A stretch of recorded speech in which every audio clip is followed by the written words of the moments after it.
ഭാരതീയ വിചാര കേന്ദ്രത്തിന്റെ തിരുവനന്തപുരം ജില്ലാ വാർഷിക സമ്മേളനം സംസ്കൃതി ഭവനിൽ നടന്നു. ഭാരതീയ വിചാര കേന്ദ്രം ജില്ലാ അധ്യക്ഷൻ ഡോക്ടർ ലക്ഷ്മി വിജയൻ VT സ്വാഗതം പറഞ്ഞു.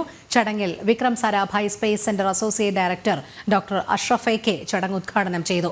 ഭാരതീയ വിചാര കേന്ദ്രം ഡയറക്ടർ R സഞ്ജയൻ മുഖ്യപ്രഭാഷണം നടത്തി.